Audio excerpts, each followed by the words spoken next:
Hey everyone, and welcome back to AI Podcast for part 8 of our 10-part series all about AI voice synthesis. Wow, part 8 already. It feels like just yesterday we were exploring the very beginning. I know, right? From those robotic sounding voices to now like what we hear every day.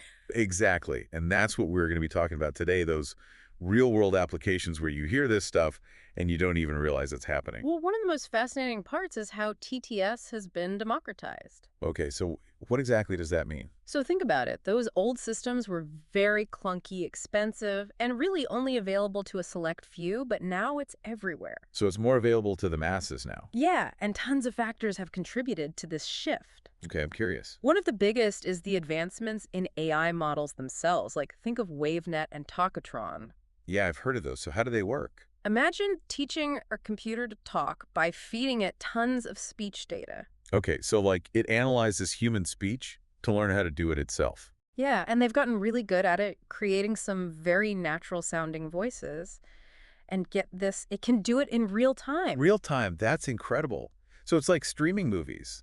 Kind of, but it's voice. But this is only possible because of cloud computing, right? Yes, cloud platforms like Google Cloud, text-to-speech, and Amazon Poly have really simplified things for developers. But what if you're not a developer? Can you still use it? Oh yeah, they take care of the complex stuff behind the scenes, so anyone can use it. That's really cool. So you're saying it's like using a pre-built engine instead of having to make one from scratch? That's a great way to think about it, and it's gotten so much easier to use. What of the people that like to tinker and experiment on their own? Can they still get involved? For sure, that's where open source frameworks come in. Things like Koki TTS allow anyone to play around with these systems. So they can like create their own custom voices. Absolutely, and they don't need supercomputers or anything like that. Even a smartphone can run sophisticated systems. So you're saying it's even more accessible than we realize? It's crazy to think that you have a supercomputer in your pocket. I know, right? Yeah. So let's talk applications. How is this technology being used today? Well, one of the biggest areas is assistive technology. Like for people with disabilities? Yeah, exactly. Yeah. So for the visually impaired screen readers like NVDA and VoiceOver, use TTS to help people navigate the digital world. That's awesome. And even devices like Tobii Dynavox use TTS to help people with speech disabilities communicate. Wow. That must be an incredible feeling having your voice heard, even when it's hard to speak. It really is. And we can't forget about the smart devices that we use every day, things like Alexa and Siri. It's true. I use them all the time. It's like having a personal assistant right in your pocket.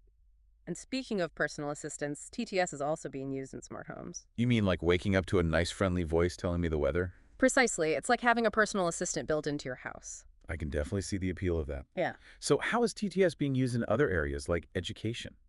While it can be transformative for students with learning differences like dyslexia. So it can help everyone learn. Right. Platforms like Kurzweil Education are making learning materials way more accessible. I bet this is useful for online courses too. For sure, it can make the courses more engaging, and it can help with language barriers. That's really cool. And since we're talking about accessibility, what about content creators? Well, think about podcasts. TTS allows anyone to produce audio content without needing expensive equipment.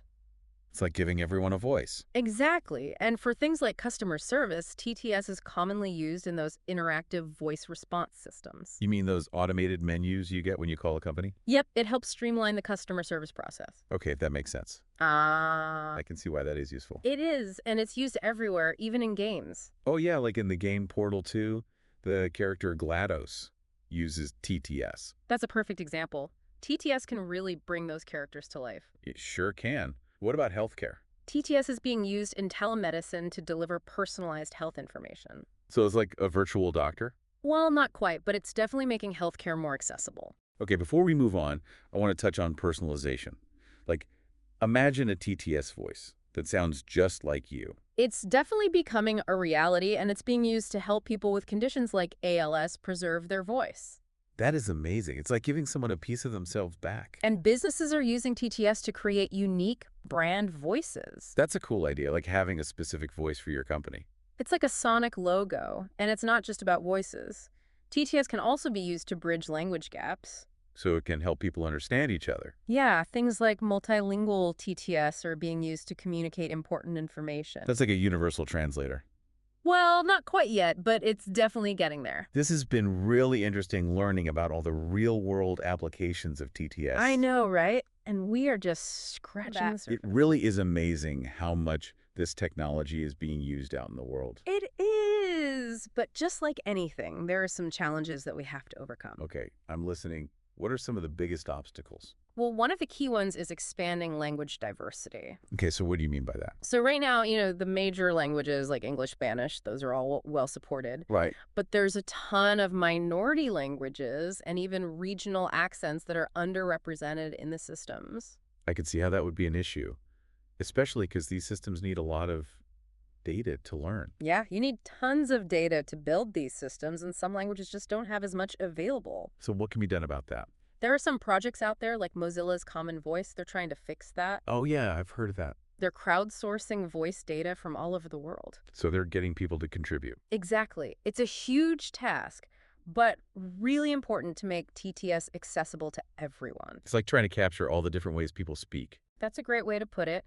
But there are also some cost barriers that prevent some people from accessing TTS. So even though the technology is getting better, it's still not accessible to everyone. Yeah, the cloud-based services are pretty affordable for developers. Right.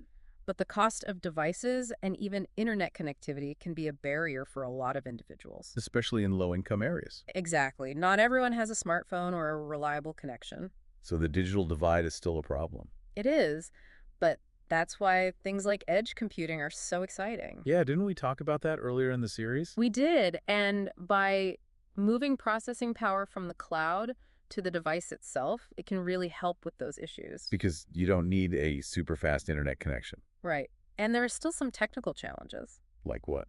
Well, TTS systems can sometimes struggle in noisy environments or when they have to process complex text. Okay, that makes sense. And even though real-time processing is getting better, it can still be a bit of a bottleneck.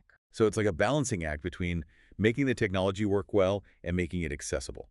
It really is. But researchers are always working to improve these systems. That's good to hear.